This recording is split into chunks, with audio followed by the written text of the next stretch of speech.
বিসমিল্লাহির রহমানির রহিম। অসীম মহিমণ্ডলীর অনন্ত কৃপার অধিকারী মহান আল্লাহর নামে শুরু করছি। আপনারা দেখতেছেন ওয়াইসি বিডি ইউটিউব চ্যানেল এবং সাথে আছি আমি শামীম হক ওয়াইসি। সম্মানিত প্রিয় দর্শক শ্রোতা এবং সকল তরিকতের ভাই বোনেরা, সবার প্রতি আমার সালাম। আসসালামু আলাইকুম ওয়া রাহমাতুল্লাহি ওয়া বারাকাতুহু। আজকের আলোচনার বিষয় মারিফতের আরকান আহকাম কি কি, এ বিষয় নিয়ে আলোচনা করার চেষ্টা করব।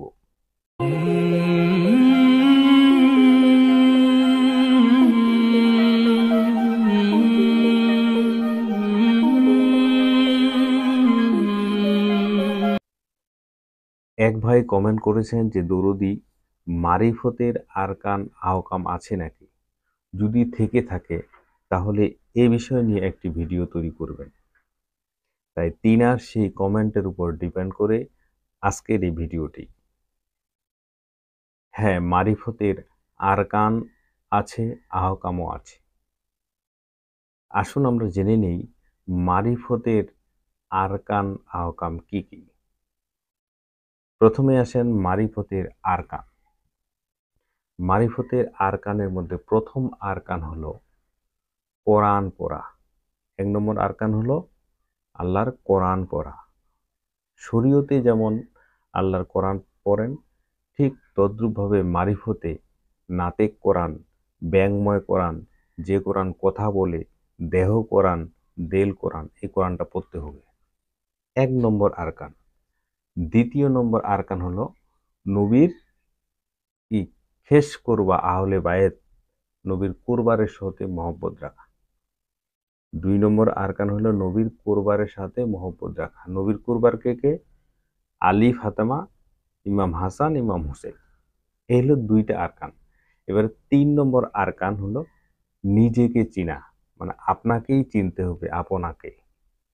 তাহলে ৩ নম্বর আরকান হলো আপনাকে চেনা তথা নিজেকে চিনতে হবে। এর জন্য হাদিসের মধ্যে বলা হয়েছে মানাফা নফসু ফাঁকা দারাফা রাব্বাহু, যে নিজেকে চিনল সে তার রবকে বা প্রভুকে চিনল। তাহলে ৩ নম্বর আরকান হলো নিজেকে চেনা। এবার আসেন ৪ নম্বর আরকান কি। ৪ নম্বর আরকান হলো আল্লাহর আশেকে মজা, অর্থাৎ আল্লাহর প্রতি এত পরিমাণ আপনি আশেক হয়ে তার প্রতি বিলীন হয়ে মজে থাকবেন, মানে সব সময় ২৪ ঘন্টায় তার আশেকে মজে থাকতে হবে। এই হলো ৪ নম্বর আরকান।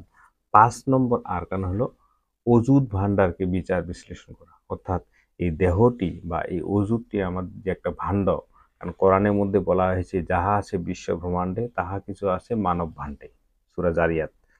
তাহলে আমার এই অজুদ ভান্ডারটাকে বিচার বিশ্লেষণ করতে হবে সূক্ষ্ম সূক্ষ্ম খুঁটিয়ে খুঁটিয়ে। এ হলো ৫ নম্বর আরকান। ৬ নম্বর আরকান হলো কারো দিলে বা কারো মনে কোনো কষ্ট দেওয়া যাবে না। এই গেল আরকান ৬টি। মারিফতের আরকান ৬টি। এবার আসেন মারিফতের আহকাম কয়টি। মারিফতের আহকামের মধ্যে ১ নম্বর আহকাম হলো সাখাওয়াতি, যেটাকে বলে সাখাওয়াতি। সাখাওয়াতি মানে কি? দানশীল। সাখাওয়াতি মানে দানশীল। ২ নম্বর আহকাম হলো সবর বা ধৈর্য ধারণ করা। ২ নম্বর আহকাম হলো ধৈর্য ধারণ করা। ৩ নম্বর আহকাম হলো তকদিরের উপরে কি বিশ্বাস করা, আশা করা। এটা হলো ৩ নম্বর আহকাম। এবার ৪ নম্বর আহকাম হলো আল্লাহর নিয়ামতের প্রতি কি শুকুর করা। ৪ নম্বর আহকাম হলো আল্লাহর নিয়ামতের প্রতি শুকুর গুজার করা, শুকরিয়া আদায় করা। আল্লাহর নিয়ামত কি? আমাদের যে মানব দেহটি দিয়েছে, হাত দিয়েছে, পা দিয়েছে, আমি খাইতে পারতেছি, চলতে পারতেছি, দেখতে পারতেছি। এই যে মনে করো যে আল্লাহর যে নিয়ামত, এই সমস্ত নিয়ামতের কি শুকরিয়া আদায় করা। এবার আসেন ৫ নম্বর। ৫ নম্বর আহকাম হলো মাবুদি সেফাতের উপরে কি প্রশংসা করা বা তারিফ করা। মানে মাবুদি যে সেফাতটা আমার দেহের মধ্যে আল্লাহ দান করেছে, এটার প্রশংসা করতে হবে, প্রশংসায় থাকতে হবে। মাবুদি সেফাত কি? আমার দেহের মধ্যে আল্লাহ 7টি সিফাত দিয়েছেন। আমাদের দেহের মধ্যে আল্লাহ 7টি সিফাত দিয়েছেন। এই 7টি সিফাত কি কি? একটা হলো সামিউন, বাসিরুন, হাইয়ুন, আলিমুন, কালিমুন, মুরিদুন এবং কাদিরুন। এই 7টি সিফাত আল্লাহ আমাদের দেহের মধ্যে দান করছেন। এই 7টি সিফাতের প্রশংসা করতে হবে। 7টি সিফাতের মধ্যে সামিউন মানে শোনা, কান দিয়ে শোনা। কান দিয়ে আপনাকে সমস্ত কিছু ভালো কিছু শুনতে হবে, খারাপটাকে শোনা যাবে না। তবেই আপনার এটা কানের প্রশংসা হয়ে গেল তথা কানের রোজা হয়ে গেল। এবার আসেন চোখ। চোখকে বলা হয় বাসিরুন। বাসিরুন এই দৃষ্টিশক্তি দিয়ে আপনি খারাপ কিছু দেখবেন না, যাহা কিছু দেখবেন ভালো কিছু দেখবেন। এই যে খারাপ দেখবেন না, ভালো কিছু দেখবেন, এটাই হলো প্রশংসা তথা কি চোখের রোজা। এবার আসেন কালিমুন। কালিমুন মানে কি? বাকশক্তি। কালিমুন মানে বাকশক্তি বা কথা বলার শক্তি। আপনি মুখ দিয়ে যাহা কিছু বলবেন, ভালো কিছু বলবেন, খারাপ বলবেন না। তবেই মুখের প্রশংসা হয়ে যায় তথা মুখের রোজা হয়ে যায়। এবার আসেন মনে করেন যে হাত দিয়ে আপনি খারাপ কিছু করবেন না। যাহা কিছু করবেন ভালো, তাহলে হাতের রোজা হয়ে গেল। আপনার যদি পা দিয়ে আপনি যদি খারাপ রাস্তায় হাঁটবেন না, পা দিয়ে আপনার খারাপ রাস্তায় হাঁটবেন না, ভালো রাস্তায় হাঁটবেন, তাহলে পায়ের রোজা হয়ে যাবে। আপনি মস্তিষ্ক দিয়ে খারাপ কিছু চিন্তা করবেন না, তাহলে মস্তিষ্কের রোজা হয়ে যাবে। মন দিয়ে আপনি খারাপ কিছু চিন্তা করবেন না, মনের রোজা হয়ে যাবে। অর্থাৎ আপনার সমস্ত বডিটা, আপনার সমস্ত দেহটাই রোজা তখন। তখন আপনি সারাদিনে যদি পেট পুরে খান কোনো সমস্যা নেই।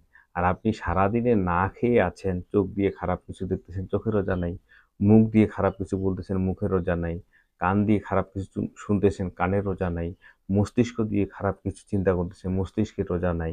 মন দিয়ে খারাপ কিছু চিন্তা করতেছেন, মনের রোজা নাই। আপনি হাত দিয়ে খারাপ কিছু করতেছেন, হাতের রোজা নাই। আপনি পা দিয়ে খারাপ রাস্তায় হাঁটতেছেন, পায়ের রোজা নাই। আপনার সমস্ত বডির মধ্যেই রোজা নেই। আপনি তো টিকতেইছেন না। আপনি না খেয়ে থাকলে কি আর খেয়ে থাকলে কি? আপনার রোজা হচ্ছে না। তো এইগুলো হলো সিফাত। এই সিফাতগুলোর কি? এটাকে বলা হয় মাবুতি সিফাত। এই মাবুতি সিফাতের কি? প্রশংসা বা তারিফ করতে হবে। এটা হলো 5 নম্বর। এবার আসেন 6 নম্বর। 6 নম্বর হলো আল্লাহর তকদিরের উপর বিশ্বাস করতে হবে। আল্লাহর তকদিরের উপর বিশ্বাস স্থাপন করতে হবে। যে আল্লাহর তকদির বা কুদরতি যে হাতটা আছে সেটার প্রতি বিশ্বাস করতে হবে। এবার আসেন মারিফতের 7 নম্বর আহকাম কি? 7 নম্বর আহকামটি হলো ইবাদত, জিকির, আজকার। অর্থাৎ আপনি যে ইবাদত বন্দী করবেন, এটা সবসময় 24 ঘন্টা ইবাদত, জিকির, আজকারে থাকতে হবে। ধ্যান সাধনায় থাকতে হবে, মোরাকাবা মুশাহাদার মধ্যে থাকতে হবে। তাহলে মারিফতের আরকান হলো 6টি আর মারিফতের আহকাম হলো 7টি। এই হলো মারিফতের আহকাম আরকান। আমরা সবাই এই মারিফতের আরকান এবং আহকামগুলোকে মেনে চলব। তা না হলে মারিফত পালন হবে না। মারিফতে আপনি প্রতিষ্ঠিত হতে পারবেন না, আপনি মুক্তি হতে পারবেন না। সম্মানিত প্রিয় দর্শক শ্রোতা, আজকের আলোচনা এ পর্যন্ত। দেখা হবে পরবর্তী কোনো ভিডিওতে নতুন কোনো ভেদ তথ্য নিয়ে। ততক্ষণে ভালো থাকুন, সুস্থ থাকুন। আল্লাহ হাফেজ। আসসালামু আলাইকুম ওয়া রাহমাতুল্লাহি ওয়া বারাকাতুহু।